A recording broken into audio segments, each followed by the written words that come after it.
करते हैं पढ़ना न्यूक्लियस के बारे में। न्यूक्लियस भी एक सेल ऑर्गेनेल है जिसको कि फर्स्ट डिस्कवर किया था रॉबर्ट ब्राउन ने। तो nucleus discovered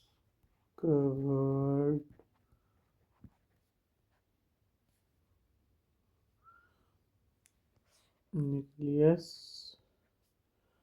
Robert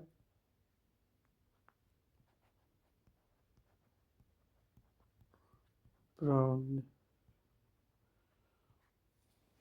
as early as 1831 1831 में ही डिस्कवर कर लिया था न्यूक्लियस का। Later the material of nucleus stained by a basic dye was given name chromatin।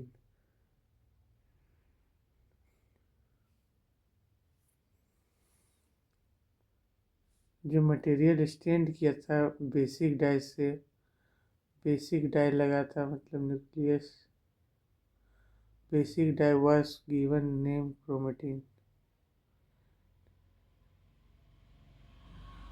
खोजा गया था बेसिक डाई देने के बाद से फ्लेमिंग के द्वारा। बेसिक डाई में खोजा गया था न्यूक्लियस के अंदर क्रोमेटिन, उसको फ्लेमिंग के द्वारा तो उसका नाम क्रोमेटिन रखा गया। तो क्या है, न्यूक्लियस एक ऑर्गेनेल है। पहले डिस्कवर किसके को द्वारा किया गया था, रॉबर्ट ब्राउन के द्वारा। बहुत जल्दी डिस्कवर कर लिया गया था 1831 में ही। उसके बाद फिर मटेरियल ऑफ न्यूक्लियस डिस्कवर किया गया क्रोमेटिन, जिसको बेसिक डाई यूज़ करके फ्लेमिंग के द्वारा डिस्कवर किया गया। तो क्रोमेटिन बेसिक डाई में डिस्कवर हुआ। इसके द्वारा हुआ तो फ्लेमिंग के द्वारा हुआ। फ्लेमिंग के द्वारा the interface nucleus of a cell when it is not thriving has highly extended and elaborate nucleoprotein। इसमें दो फेज आता है न्यूक्लियस के अंदर, एक तो डिवाइडिंग फेज होता है, एक इंटरफेज होता है। इंटरफेज में जब डिवीजन नहीं हो रहा होता है, सेल डिवाइड नहीं कर, न्यूक्लियस डिवाइड नहीं कर रहा होता है, तो बहुत एलोबरेट मतलब बहुत फैला हुआ रहता है न्यूक्लियोप्रोटीन यानी कि क्रोमेटिन। न्यूक्लियोप्रोटीन फाइबर बोलिए या क्रोमेटिन बोलिए, बात देखिए। क्रोमेटिन बना होता है न्यूक्लियोप्रोटीन फाइबर का। Nuclear matrix has one or more surface bodies called nucleoli. Nuclear matrix उसके पास एक से ज़्यादा स्फेरिकल बॉडीज होता है जिसको न्यूक्लियोलाई कहते हैं।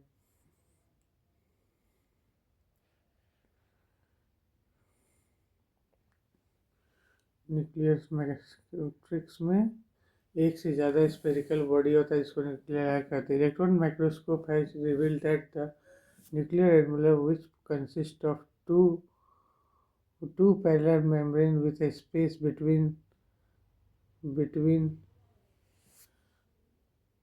10 से 15 nanometer called the perinuclear space। Electron microscope reveal किया है कि न्यूक्लियर एनवेलप में विशेष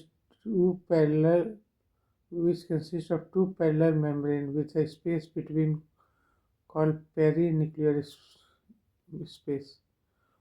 मतलब कि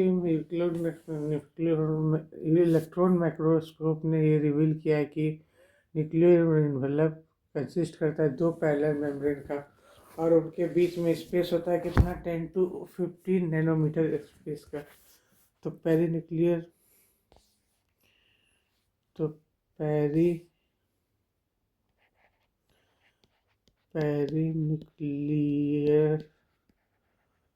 membrane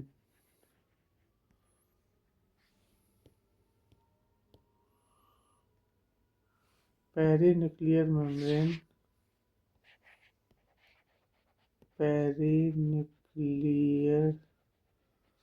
membrane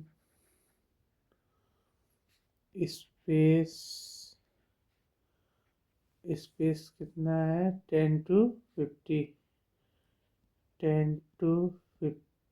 nanometer.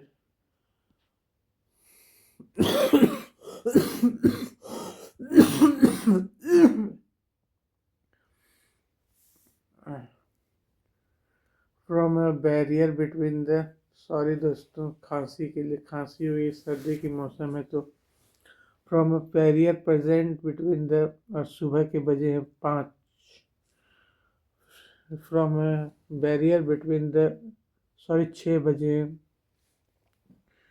From a barrier between the material present inside the nucleus and that of cytoplasm, the outer membrane usually remains continuous.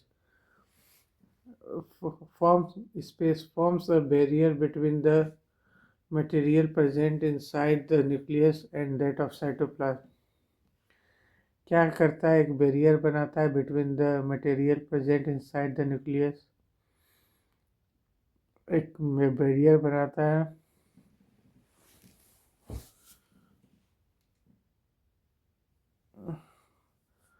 Material present inside the nucleus and that to cytoplasm. तो ये जो nuclear envelope है ये barrier बनाता है cytoplasm और nucleus के बीच में। The outer membrane usually remain continuous, outer membrane usually continuous होता है with endoplasmic reticulum and also BS ribosome on it. Ectoplasmic reticulum के साथ कंटिन्यूस रहता है और also being ribosome on it. मतलब रफ एंडोप्लाज्मिक रेटिकुलम है ये, जिसमें दो तरह का एंडोप्लाज्मिक रेटिकुलम होता है, smooth endoplasmic reticulum, rough endoplasmic reticulum.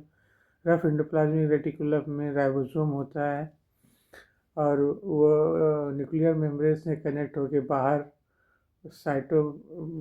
Plasma membrane तक कनेक्ट होता है, तो कंटिन्यूस होता है। At a number of places the nuclear membrane is interrupted by minute pore which are formed by fusion into membranes। कहीं कहीं पर छेद रहता है जो कि बनता है मेम्ब्रेन के, टू मेम्ब्रेन के फ्यूजन से। This nuclear pores are the passage through which RNA and protein molecules takes place in both direction। यही न्यूक्लियर पोर पैसेज है through which RNA and protein molecules take place in both direction between the nucleus and cytoplasm। Normally there is only one nucleus per cell। Variation in the number of nuclei are frequently observed। Can you recollect some organisms that have more than one nucleus per cell? ये आप लोग खोज के बताइए, क्या कोई cell है जिसमें कि मोर देन वन न्यूक्लियस है? जैसा कि आपको खोजने के लिए बताया गया था कि किस किस सेल में, तो एक तो लीवर सेल हो गया, लीवर सेल में भी एक से ज़्यादा होता है। ऑस्टियोक्लास्ट सेल हो गया, पोन वाला। और खोजिएगा आप लोग। some mature cell even lack nucleus। Example is crate of many mammals and sieve tubes cell of plasma would you consider these as living? Yes, living। RBC भी न्यूक्लियस खो देता है। इरेथ्रोसाइट उसी को कहते हैं। Erythrocyte of many member and sieve tube. Erythrocyte space, oxygen को carry करने के लिए स्पेस के लिए अपना सारा ऑर्गेनल खो देता है, तो बस डिस्क शेप का बन जाता है, तो उसमें ऑक्सीजन कैरी करता है। The nuclear matrix of nucleoplast contain nucleolus and chromatin.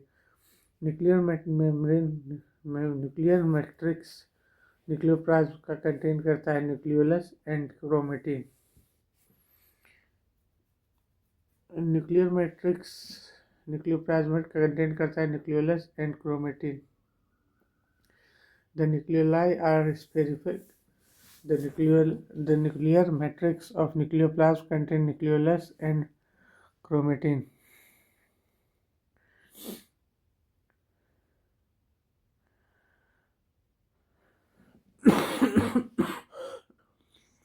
खांसी आ जा रही बार बार दोस्तों, लगता है चेकअप के लिए जाना पड़ेगा।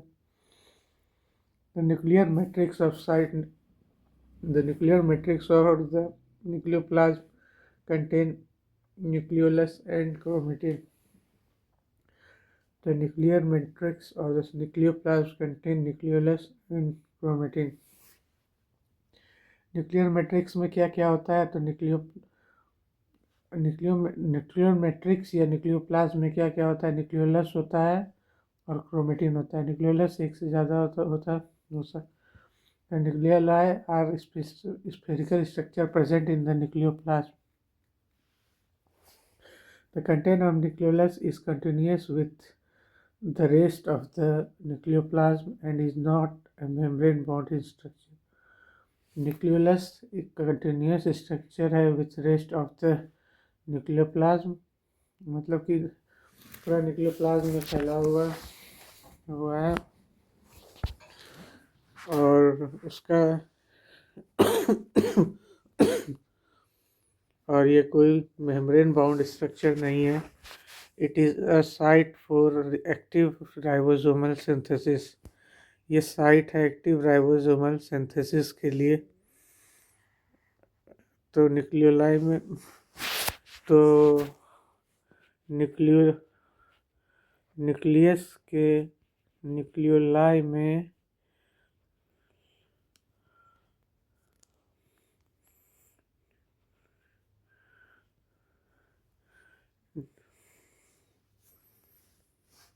न्यूक्लियस के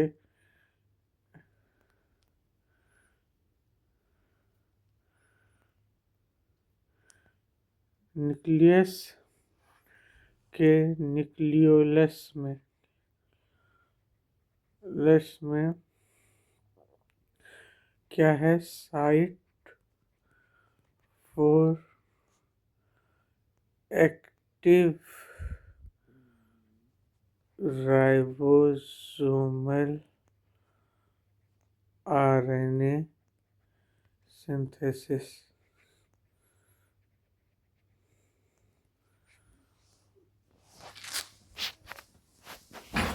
इसको अच्छा से लिख देता हूँ दोस्तों।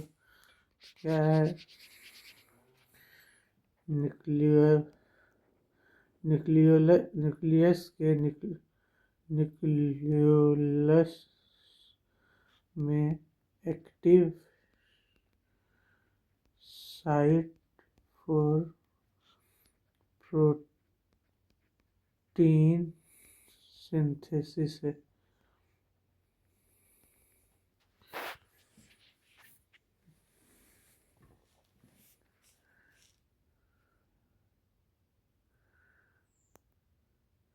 प्रोटीन नहीं, active site for ribosomal RNA synthesis. Active site for RNA synthesis. गलत बोल रहा था उतना देर से दोस्तों। Larger and more numerous nucleoli are present in the cell actively carrying out protein synthesis. तो जितना बड़ा होगा, जितना ज़्यादा नंबर में न्यूक्लियोलाई होगा, उतना सेल में उतना एक्टिवली प्रोटीन सिंथेसिस होगा।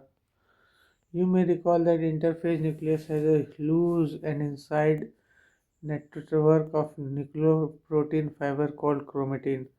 आप लोगों को याद होगा कि इंटरफेस न्यूक्लियस में एक लूज और इनडिस्टिंक्ट नेटवर्क है न्यूक्लियोप्रोटीन फाइबर का, जिसको कहते हैं क्रोमेटिन। यह इंटरफेज न्यूक्लियस में क्या होता है? एक loose indistinct network of nucleoprotein fiber होता है, जिसको क्रोमेटिन कहते हैं। ये आप लोग को बता ही दिया था कि कि इंटरफेस में धागा जैसा स्ट्रक्चर होता है, वही फिलामेंट उसको बोलते हैं। धागा जैसे न्यूक्लियो प्रोटीन फाइबर, मतलब वो जो धागा जैसा स्ट्रक्चर दिखता है, ये न्यूक्लियोलस है, तो ये ऐसे ऐसे स्कैटर रहता है, तो ये न्यूक्लियो प्रोटीन फाइबर है, प्रोटीन फाइबर है। यही फिर आगे जाके डिवीज़न के समय क्रोमोसोम बन जाता है, और फिर डिवाइड करके इसी में डिवीज़न होता है। फिर पूरा प्रोसेस है, मियोसिस है, माइटोसिस है, दो तरह का डिवीज़न है, तो ये 12 में पढ़िएगा। But during stage of cell division shows structure of chromosome in place of nucleus।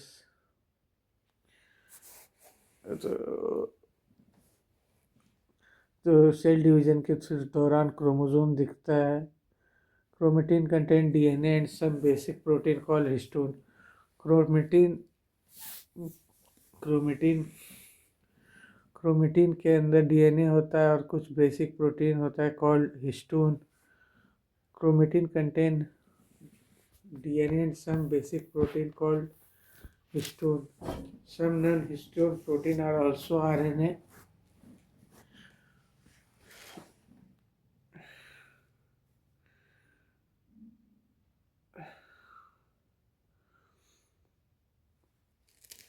So structure chromosome is present in the place of nucleus.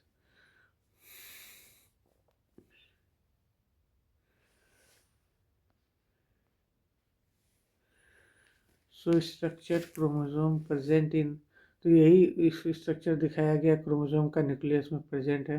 Chromatin contain DNA and some basic protein called histone. Chromatin के अंदर DNA होता है और कुछ basic protein होता है, called histone. Some non histone protein are also DNA. कुछ non histone protein भी क्या होता है, some non-histone protein and also RNA. So histone chromatin contain DNA and some basic protein called histone, some non-histone protein and also RNA. Histone packaging में मदद करता है, non histone भी, और RNA। A single human cell has approximately 2 meter long thread DNA distributed among its 46 chromosome. तो क्या है, एक single human cell has approximately 2 metre long DNA, 2.2 metre होता है thread of DNA among it's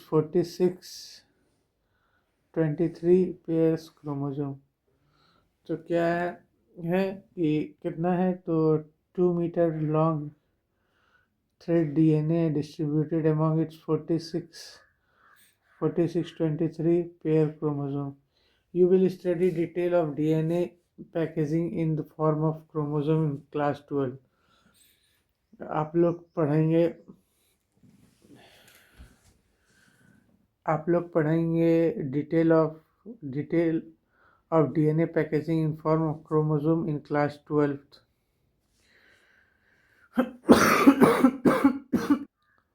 DNA packaging के बारे में आप लोग क्लास 12 में पढ़ेंगे। Every chromosome essentially has a primary construction or the centromere on the side which disc structure called kinetochore are present. सब क्रोमोसोम में essentially has a primary construction or centromere. Her chromosome में visibly on dividing side, every chromosome में visible only in dividing cell essentially has a primary construction or the centromere on the side of which disc-shaped structure called kinetochore are present.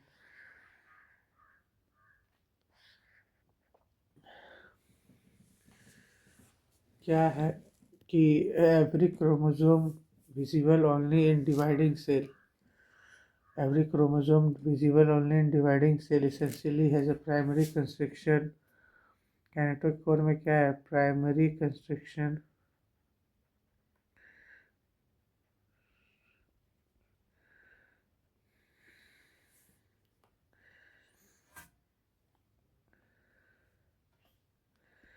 Primary constriction on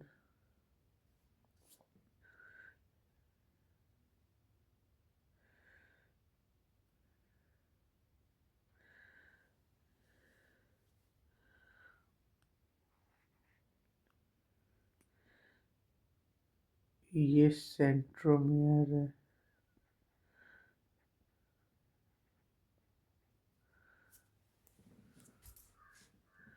इस पे primary constriction होता है. ये primary constriction है.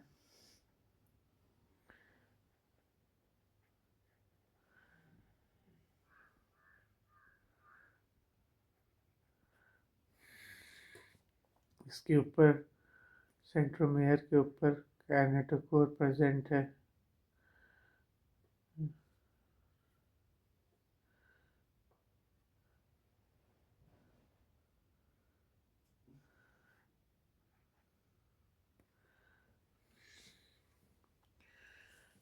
Centromere hold two chromatids of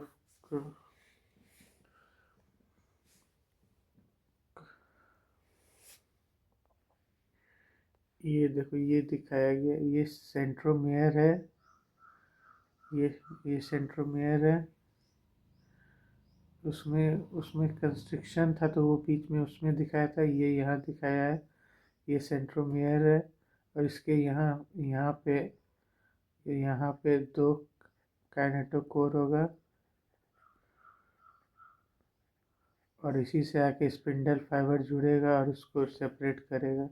तो spindle fibre का बात नहीं दिया हुआ है.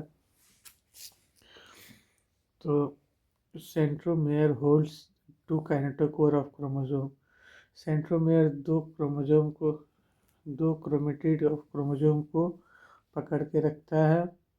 Based on position of centromere, if the chromosome can be classified into metacentric. एक तो मेटासेंट्रिक हो गया जब सेंटर में रहता है. Has to middle centromere forming two equal arm. तो एक 2 इक्वल आर्म बनता है. इसको आप मेटासेंट्रिक बोल सकते हैं क्योंकि इसमें भी ये भी मेटासेंट्रिक नहीं, ये वाला मेटासेंट्रिक है, बीच में है. तो मेटासेंट्रिक है, दोनों आर्म बराबर है ऊपर का नीचे का. और metacentric chromosome the sub metacentric chromosome है स्लाइटली अवे फ्रॉम. तो ये वाला सब मेटासेंट्रिक कह सकते हैं इसको. मेटासेंट्रिक, इसको सब मेटासेंट्रिक.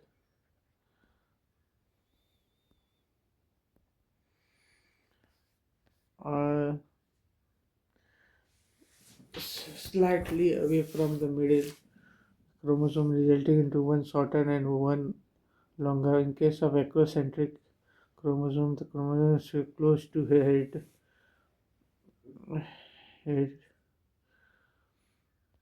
इसको एक्रोसेंट्रिक बोल सकते हैं. इसको एक्रोसेंट्रिक और इसको टेलोसेंट्रिक. एक्रोसेंट्रिक में क्लोज टू द हेड होता है.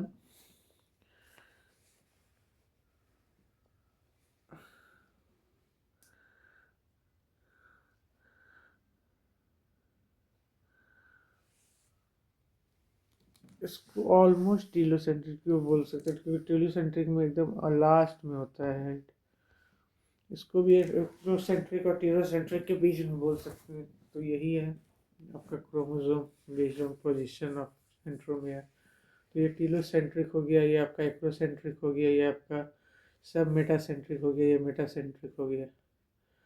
Sometime a few chromosomes have non-staining secondary constriction, a constant location. This gives appearance of a small fragment. This gives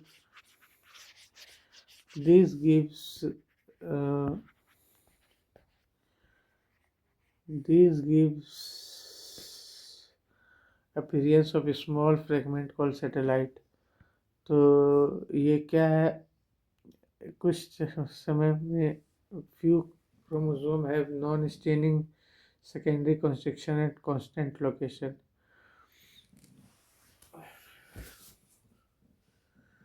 Non-staining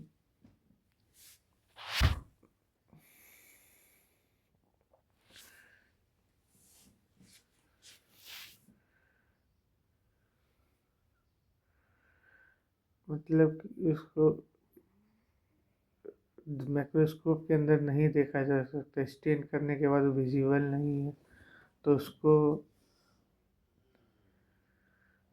एक कांस्टेंट लोकेशन पे फ्यू क्रोमोसोम में होता है, तो ये गिव करता है appearance of A fragment called satellite. तो उसी को सैटेलाइट कहते हैं। सैटेलाइट ये microbodies, many membrane-bound minute vesicles called microbodies that contain various enzymes are present in both plant and animal.